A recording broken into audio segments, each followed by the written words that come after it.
तो हम लोग कुछ आगे बढ़ चुके हैं, कोई दिक्कत नहीं।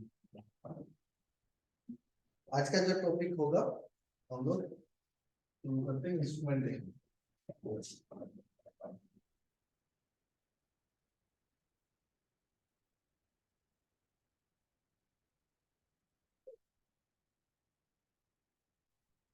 देखो, हमने इलेक्ट्रिकल हार्डवेयर सर्किट देखा, हमने अभी तक पीएलसी और पीएलसी के लॉजिक्स कैसे बनाते हैं, कैसे कॉन्फ़िगर किया जाता है या फिर कैसे कनेक्शन बनते हैं, वो सब देखा है ना। मोटर कंट्रोल सर्किट देखा है और उसका फील्ड से कैसे कनेक्ट होता है, स्विचेस कैसे कैसे लगते हैं, पीएलसी के साथ कैसे लगता है, वो सारी बातें हमने देखी। सबको क्लियर है? Vision clear? ओके, तो आज हम लोग बात शुरू करते हैं इंस्ट्रूमेंटेशन से। What is instrumentation? Measurement and control. Okay. So instrumentation is the branch of engineering where we control the elements and we measure the parameters. ठीक है, किसी भी चीज को कंट्रोल करने के लिए हमको क्या चाहिए? उस पैरामीटर का मेजरमेंट पता होना चाहिए कि उसके यूनिट क्या है, उसको हम कैसे देख रहे हैं। दुनिया का जितना सारा चीजें हैं, सारी चीजों को तो हमने डिफाइन किया है। नेचर ऐसा ही है कि उसकी चीजों को हम क्या कर रहे हैं, हम अपने हिसाब से डिफाइन कर रहे हैं। आप लेंथ को लेंथ ना कह के मास कह देते, है ना। लेंथ का यूनिट आप केजी में बताते, हो सकता था, तो हम जानते कि भाई केजी ही लेंथ होता है। तो ये एक आइडिया बन जाता है हम लोगों में कि भाई हाँ, लेंथ बोलने से इतना मीटर होगा, किलोमीटर होगा, एमएम होगा, सेंटीमीटर होगा, इस टाइप से, क्योंकि हमने बचपन से पढ़ा है। तो ये स्टैंडर्डाइजेशन किया गया है किसी चीज के रेफरेंस पे कि अगर इसको हम एब्सोल्यूट मान लेते हैं और फिर हम लोग इसको डिफाइन करते हैं।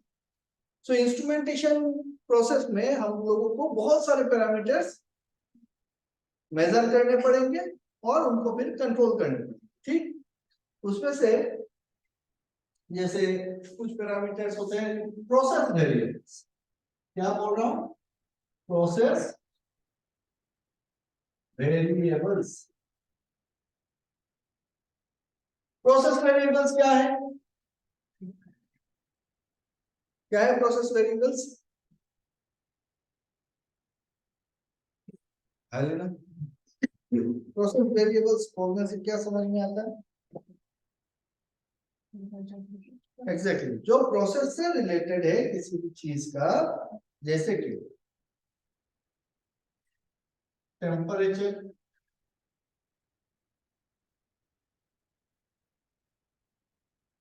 प्रेशर,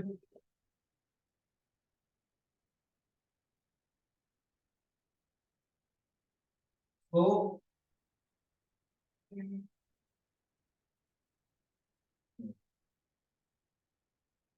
तो ये चार पैरामीटर ऐसे हैं जो प्रोसेस से रिलेटेड है।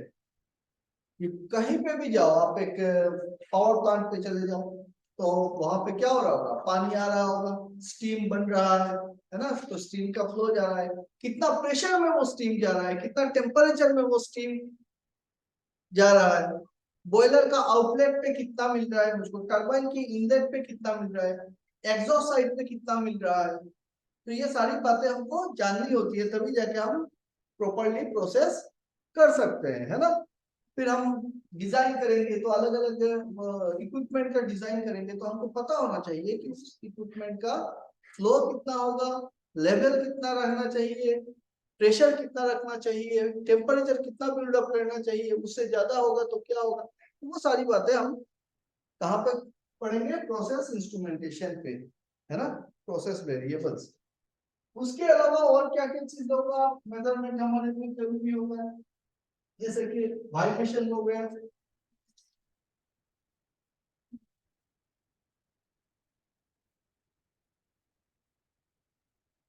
वाइब्रेशन एक बहुत ही इंपॉर्टेंट पैरामीटर है किसी भी रोटरी इक्विपमेंट के लिए। आपका टरबाइन है, बड़ा मोटर है, तो उसका थोड़ा सा अगर अलाइनमेंट गड़बड़ हुआ तो फिर वहां पे वाइब्रेशन आएगा। तो वाइब्रेशन को मेजर करना बहुत जरूरी होता है। और क्या मेजर कर सकते हैं? स्पीड, तो स्पीड मेजर कर सकते हैं। कि मेरा टरबाइन घूम रहा है तो कितने आरपीएम पे घूम रहा है ना। तो ये हमको, ये सारे पैरामीटर हमको जानने चाहिए कि कैसे मेजर किया जाता है, उसका कैलिब्रेशन कैसे किया जाता है, वो सारी। मैं क्लियर। तो वाइब्रेशन हो गया, स्पीड हो गया, और क्या आप मेजर कर सकते हैं, स्ट्रेस, स्ट्रेन, कहीं कहीं पे मेजर करना पड़ जाता है, और टॉर्क, स्पीड, और anything else? Electrical parameters like current, voltage, frequency,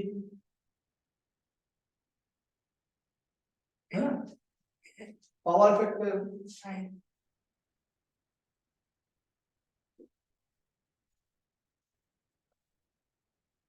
power, energy, सारी चीजें हमको मेजर करने पड़ते हैं, है ना। किसी भी प्रोसेस इंडस्ट्री में आपको डे टू डे लाइफ में एवरी सेकंड पे ये सारे पैरामीटर तो चाहिए ही चाहिए।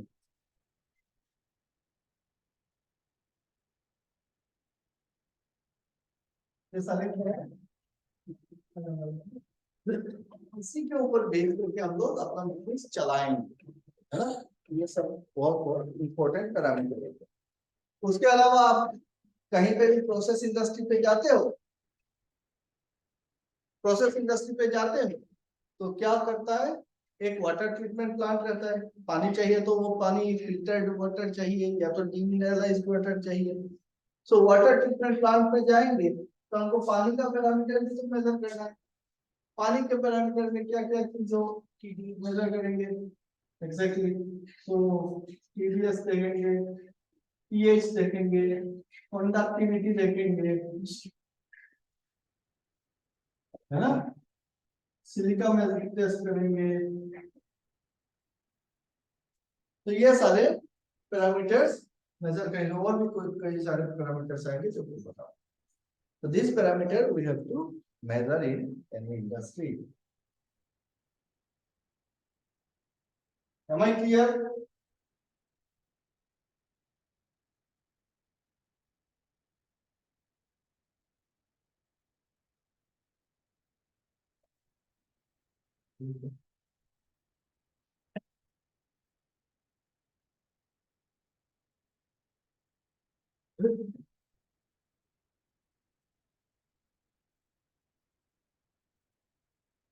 ओके, अब देखो ये सारे पैरामीटर्स हैं, टेम्परेचर है, प्रेशर है, फ्लो है, लेवल है, ये सब किस टाइप का सिग्नल देगा,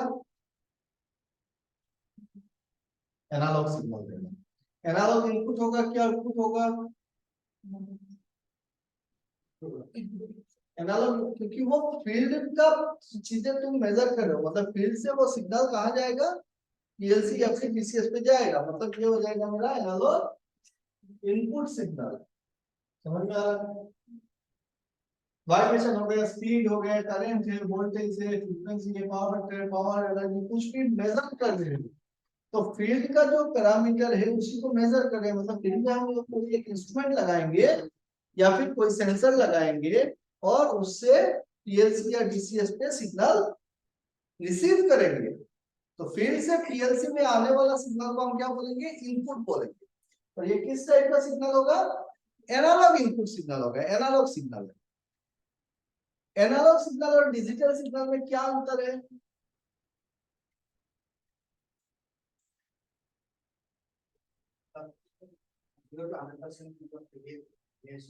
कंटिन्यूअस वेरिएशन, वेरिएशन कंटिन्यूअस है, उसका लेवल कुछ भी हो सकता है। एनालॉग सिग्नल और डिजिटल सिग्नल, ये दो टाइप के सिग्नल हमको मिलते हैं ना। मैं अगर बोलूं डिस्क्रीट सिग्नल,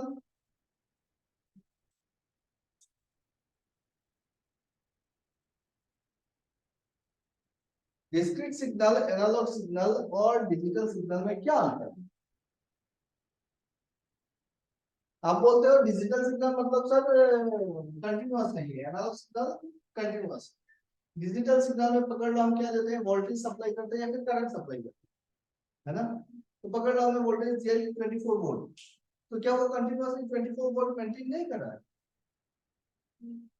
तो क्या वो कंटिन्यूअस सिग्नल नहीं है? दो स्टेट को ही रिकॉग्नाइज कर रहे हैं, उसी को डिजिटल सिग्नल बोलते हैं। तो एनालॉग, डिस्क्रीट और डिजिटल में क्या अंतर है?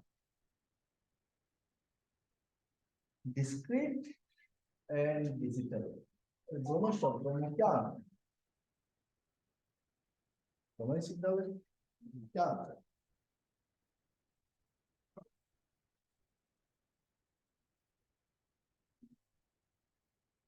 पकड़ लो, देखो प्रोसेस का कोई भी वेरिएबल है वो तो कंटिन्यूअस सिग्नल ही है। तो कंटिन्यूअसली जो है पकड़ लो, आपने बोला कि 0 0 0 0 0 ये भी तो कंटिन्यूअस ही है, ही है। फिर आप बोल रहे हो कि 24 24 24 24 24, ये भी तो कंटिन्यूअस ही सिग्नल है, 24 वोल्ट। जीरो भी कंटिन्यूअस है, 24 भी। फिर हम इसको एनालॉग नहीं बोलते, इसको हम डिजिटल बोलते हैं। फिर डिस्क्रीट क्या है? तो पकड़ लो कोई भी एक सिग्नल है और वो सिग्नल कैसे जा रहा है, ऐसे इस तरीके से समय के साथ वेरी कर रहा है, कुछ भी समय के साथ क्या कर रहा है, वेरी कर रहा है। तो इसका जो स्केल हम बनाए 0 to 100%, 0 to 100%, उसमें ही वेरी करेगा। अगर हम मेजर जब कर रहे हैं उसको, अगर हर एक इंस्टेंट पे कितना वेरिएशन आ रहा है, हर एक इंस्टेंट का जो डेटा है उसी को अगर हम रिकॉग्नाइज कर रहे हैं, तो इसको क्या बोलेंगे, एनालॉग सिग्नल बोलेंगे। और उसका रेंज 0 to 100% पे कहीं पे भी हो सकता है। इस सिग्नल को क्या बोल रहे हैं, एनालॉग सिग्नल बोल रहे हैं, है ना। वेरिएशन कंटिन्यूअस है और 0 to 100% में वेरी कर रहा है, और उसका हर एक वैल्यू को 0 to 100% हम लोग रिकॉग्नाइज कर रहे हैं, कंटिन्यूअसली इसको मेजर भी कर रहे हैं। ठीक, अभी इसी सिग्नल को अगर मैं एक सैंपलिंग कर दूं, सैंपलिंग करने का मतलब क्या है कि हर एक सेकंड पे एक बार मैं देख रहा हूं, या फिर हर एक मिनट पे एक बार देख रहा हूं, हर एक घंटे पे एक बार देख रहा हूं। तो इस टाइप से अगर मैं सैंपलिंग कर दूं कि कितना ड्यूरेशन में, एक ड्यूरेशन के बाद में इसको ले रहा हूं, तो कंटिन्यूअस सिग्नल को हम क्या कर रहे हैं, सैंपलिंग कर रहे हैं।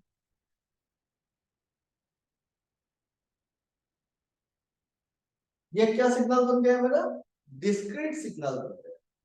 इसका वैल्यू मैग्नीट्यूड आपका 0 to 100% में कहीं पे भी हो सकता है, कंसीडर कर रहे हैं, लेकिन यहाँ पे वैल्यूज क्या हो रहा है, मिक्स हो जा रहा है। ये जो पॉइंट पे मेरा मैक्सिमम आया था यहाँ पे, ये वैल्यू मुझको मिलेगा नहीं। मैं देख रहा हूँ यहाँ पे एक वैल्यू है, यहाँ पे और ये वैल्यू मिस हो गया, यहाँ पे ये वाला वैल्यू मिस हो गया, ये मिस हो गया, है ना, यहाँ से यहाँ। तो ये हो गया मेरा डिस्क्रीट सिग्नल, डिस्क्रीट वैल्यू। मैं ले तो रहा हूँ एनालॉग वैल्यू, लेकिन एक टाइम इंटरवल के बाद बाद मैं चेक कर, क्लियर। तो इसी डिस्क्रीट सिग्नल को मैं अगर ट्रिम कर दूं कि भाई इस लेवल तक अगर होगा तो मैं इसको 0 पकड़ूंगा, और इस लेवल के ऊपर होगा कोई भी वैल्यू तो इसको मैं हाई मानूंगा, इसको मैं लो मानूंगा। ये बन जाता है मेरा डिजिटल सिग्नल। क्योंकि इस इस रेंज के नीचे यहाँ पे भी होगा तब भी 0 है, यहाँ पे होगा तब भी 0 है, यहाँ पे होगा तब भी 0 है। इसके ऊपर आ गया, इस रेंज के बीच में आ गया, 0 भी हो सकता है, 1 हो सकता है, आई डोंट नो, लो भी दिखा सकता है, हाई भी दिखा सकता है।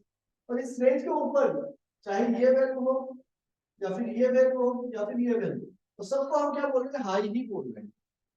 सो 18 वोल्ट से लेकर 30 वोल्ट तक क्या हो जाएगा मेरा, हाई सिग्नल दिखाएगा। उसमें हम कंसीडर करेंगे 18 वोल्ट डीसी से लेके 30 वोल्ट, नॉर्मली हम बोलते हैं कितना है, 24 वोल्ट इसका रेंज। क्योंकि एक्यूरेटली 24 वोल्ट मिलेगा उसका कोई जरूरी नहीं, थोड़ा इधर उधर हो सकता है। तो कहां तक आपको कंसीडर करना है? अगर आपको 18 टू 30 वोल्ट के बीच में वोल्टेज मिल रहा है तो आप कंसीडर कर सकते हो okay it will be working fine as high. 0 to 5 volt, 0 होने से तो लो ही है, लेकिन अगर आपको 5 वोल्ट के नीचे कोई वैल्यू मिल रहा है तब भी आप कंसीडर कर सकते हैं कि चलो कंपोनेंट काम करेगा, channel is working okay. 5 volt के नीचे उसको लो पकड़ा जाएगा। ये बन गया मेरा डिजिटल। बीच वाला वैल्यू आप कंसीडर नहीं करते। Am I clear? So analogue value, digital values क्या है, डिस्क्रीट सिग्नल के साथ उनका अंतर क्या है आपको समझ में आ गया। क्लियर?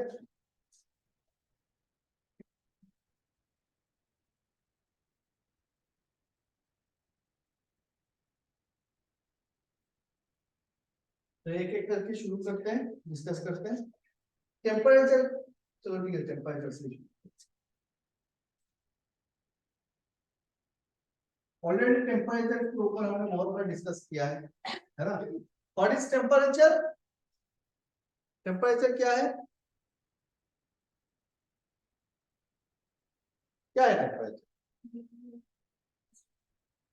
डिग्री ऑफ हॉटनेस और कोल्डनेस इज कॉल्ड टेम्परेचर। मतलब गर्म, कोई भी चीज गर्म है या ठंडा है, उस चीज को हम कैसे डिफाइन कर सकते हैं? उसका टेम्परेचर से डिफाइन कर सकते हैं, है ना? So temperature is the degree of hotness और कोल्डनेस। टेम्परेचर का यूनिट बताओ। Degree Celsius, Fahrenheit, Kelvin. Degree Celsius, Fahrenheit, Kelvin. R क्या है? आर क्या है?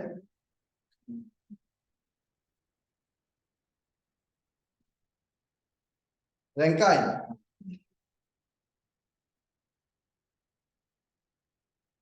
तो डिग्री सेल्सियस या फिर डिग्री सेंटीग्रेड स्केल का एब्सोल्यूट यूनिट है केल्विन। फ़ारेनहाइट स्केल का एब्सोल्यूट यूनिट है रैंकाइन। ठीक है?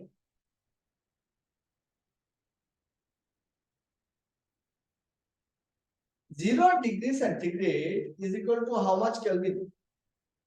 273 डिग्री केल्विन। टेम्परेचर का और डिग्री सेंटीग्रेड और फ़ारेनहाइट का रिलेशन बताओ। सेंटीग्रेड और फ़ारेनहाइट, हाँ याद है?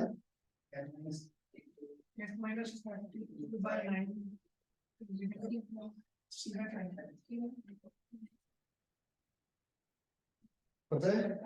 नहीं पता है। डिग्री सेंटीग्रेड और फ़ारेनहाइट में रिलेशन ऐसा क्यों है? देखो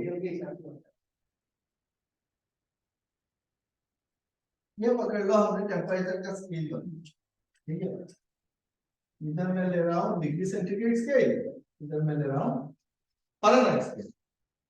ओके, अब 0 डिग्री सेंटीग्रेड, ये तो 0 हो गया मेरा। सवाल ये है हम कौन सा टेम्परेचर को 0 डिग्री सेंटीग्रेड मानेंगे? कोई एक स्टैंडर्ड टेम्परेचर लेना पड़ेगा जिसको, जो दुनिया भर में उतना टेम्परेचर को हम 0 ही माने, है ना? तो पहले तो फ़ारेनहाइट में मेजरमेंट हो रहा था, फिर स्टैंडर्डाइजेशन के बाद आया डिग्री सेंटीग्रेड। अब बात यहाँ पे है कि हम 0 किसको ले, हमने क्या किया, वाटर के फ्रीजिंग पॉइंट, इसको freezing point of water,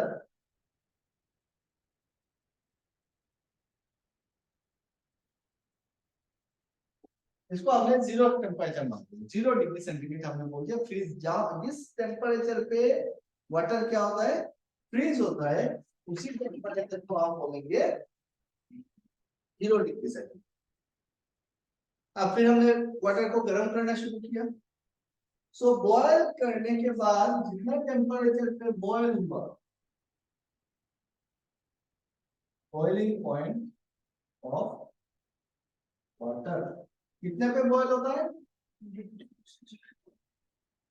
100 degree centigrade पे। तो हमने 0 डिग्री सेंटीग्रेड पे फ्रीजिंग पॉइंट को 0 डिग्री सेंटीग्रेड बोल दिया और बॉइलिंग पॉइंट को हमने 100 डिग्री सेंटीग्रेड। अब 0 to 100 अगर स्केल है तो एक एक डिवीजन में कितना डिग्री सेंटीग्रेड आएगा? 1 डिग्री सेंटीग्रेड। तो हमने कितना का स्केल बनाया है यहाँ पे? कितना डिवीजन दे दिया? 100 डिवीजन दे दिया। 100 minus 0 equal to 100. So here it is 100 division. लेकिन फ़ारेनहाइट स्केल तो पहले से चल रहा था। अब फ़ारेनहाइट को अगर सेम मिलाने जाओगे तो गड़बड़ होगी। अब देखा गया कि फ़ारेनहाइट स्केल पे फ्रीजिंग पॉइंट ऑफ वाटर कितना है? 32 पर। बॉइलिंग पॉइंट कितने पे आ रहा है? 212 फ़ारेनहाइट। अब 212 और 32 अगर फ़ारेनहाइट है तो इसके बीच में कितना डिवीजन होगा? एक एक करके देने से टोटल कितना डिवीजन करना पड़ेगा? -32 कितना हो गया? 180। एक एक करके अगर करेंगे, एक डिग्री करके करेंगे तो इसको कितना डिवीजन देना पड़ेगा? 180 डिवीजन देना है। तो इस फ़ारेनहाइट में 180 डिग्री 180 डिवीजन इधर 100 डिवीजन। अब किसी भी एक पॉइंट पे अगर हम टेम्परेचर को लगाते हैं तो कितना हो जाएगा? पकड़ लो x डिग्री सेंटीग्रेड है यहाँ पे, तो मैं डिग्री सेंटीग्रेड जितना भी होगा divided by 100 must be equal to f जितना फ़ारेनहाइट का स्केल है, ये तो 0 पे है नहीं, तो -32 डिवाइडेड बाय ये रिलेशन बना। अब इसी को काट के आपने क्या किया? इधर 5 इधर आपने बना दिया ना। तो ये 9 और 5 याद रखना थोड़ा मुश्किल हो चुका है, कंफ्यूजिंग है, क्योंकि 9 और 5 स्टैंडर्ड नंबर्स नहीं है। बट अगर आपको ये याद है, हाँ भाई ये 100 डिवीजन है, ये 180 डिवीजन है, तो यहाँ से हम निकाल सकते हैं। सिर्फ आपको याद रखना है ये 32 फ़ारेनहाइट पे फ्रीजिंग पॉइंट ऑफ वाटर है। अब पकड़ लो एक टैंक में,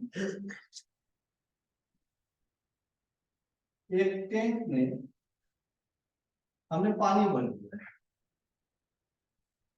पानी को मैंने गर्म किया 125 डिग्री सेंटीग्रेड पे और इसका प्रेशर हो गया 1.5 kg सेंटीमीटर स्क्वायर। ठीक, मैं नीचे एक पंप लगा देता हूँ इस पानी को निकालने के लिए। ये पंप जो खींचेगा तो पानी होगा कि स्टीम होगा कि वेपर होगा?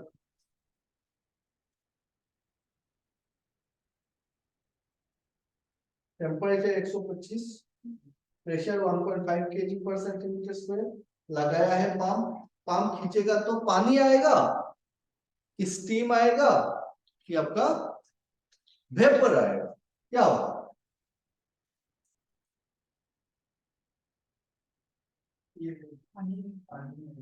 क्यों? पानी पानी क्या है? Boiling point of water is, हमने कितना टेम्परेचर लेके गया? 125 डिग्री सेंटीग्रेड। तो पानी आएगा तो स्टीम आएगा? स्टीम आएगा। ये जॉन क्या आएगा?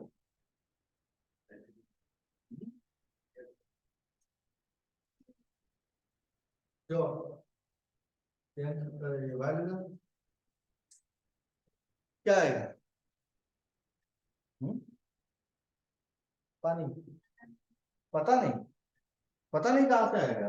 नहीं, पानी है या तो पानी रहेगा या स्टीम बनेगा। 125 डिग्री सेंटीग्रेड इसका बॉइलिंग पॉइंट से ऊपर जा रहा है।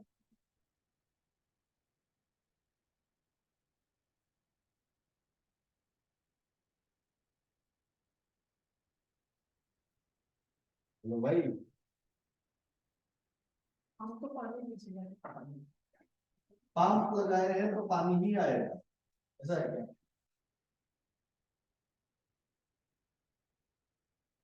और अगर पानी आएगा तो बॉइलिंग पॉइंट से ऊपर जा रहा है टेम्परेचर, तो पानी क्यों रहेगा?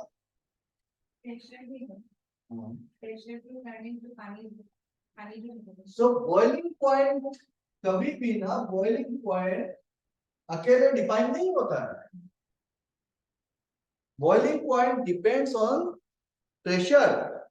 Boiling point depends on pressure. कि ये जो हम बोलते हैं ना कि वाटर का बॉइलिंग पॉइंट 100 डिग्री सेंटीग्रेड है, ये नॉर्मल एटमॉस्फेरिक प्रेशर पे 100 डिग्री सेंटीग्रेड है। आप प्रेशर को इंक्रीज करो तो बॉइलिंग पॉइंट बढ़ जाएगा। प्रेशर इंक्रीज करोगे बॉइलिंग पॉइंट उसका बढ़ जाएगा। इसीलिए यहाँ पे 1.5 के अगर मैं प्रेशर बढ़ा रहा तो नॉर्मल एटमॉस्फेरिक प्रेशर से 1.5 गुना ज्यादा है 1.5। तो इसका बॉइलिंग पॉइंट जो है वो 125 से ऊपर है।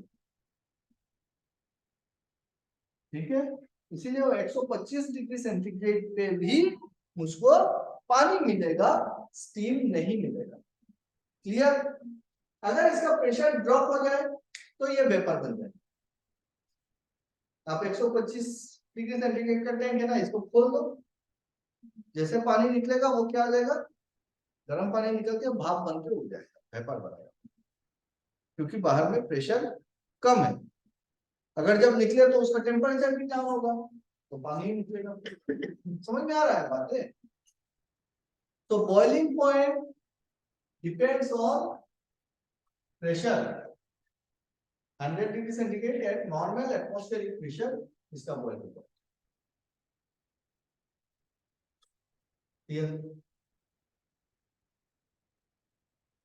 तो टेम्परेचर पे क्या क्या बातें कर ली भाई? टेम्परेचर क्या है उसका डेफिनेशन देखे हमने।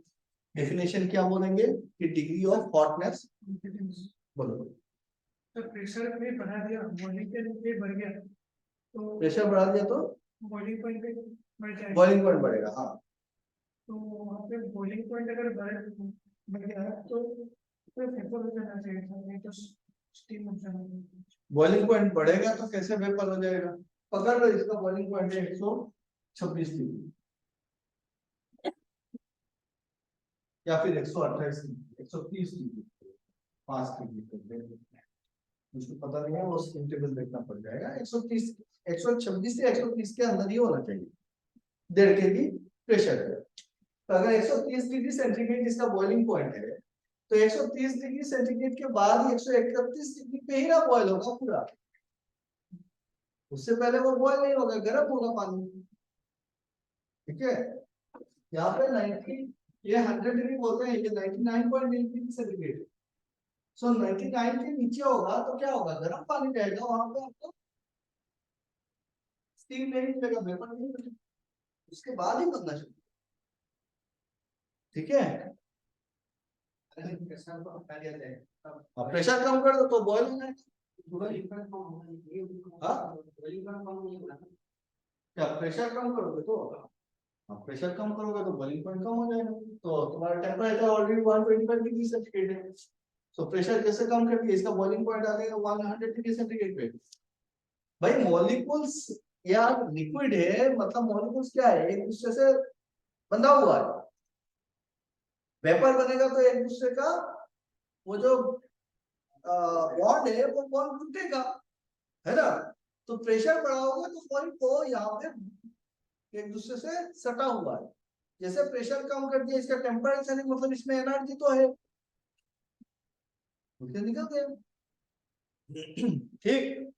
सो ये वेरी सिंपल कॉन्सेप्ट है, लेकिन बहुत ही इंपॉर्टेंट है और बहुत लोगों को पता नहीं होता। क्या नहीं पता होता है कि भाई टेम्परेचर जो है ना वो डिपेंड करता है कि प्रेशर कितना है। बॉइलिंग पॉइंट डिपेंड करता है प्रेशर कितना है, सिर्फ टेम्परेचर पे नहीं। Boiling point is not constant. पानी का बॉइलिंग पॉइंट हर अलग अलग प्रेशर पे अलग अलग बॉइलिंग पॉइंट। तो हमने 125 डिग्री पे लेके गए, बट वो बॉयल नहीं हो रहा है। क्यों नहीं हो रहा है? क्योंकि प्रेशर हाई। क्लियर? अब जिंदगी भर नहीं बोलोगे, मुझको पता है। अब आते हैं और एक बार देख लेते हैं टेम्परेचर के बारे में हमको क्या क्या पता है। नंबर 1 पॉइंट, टेम्परेचर क्या है,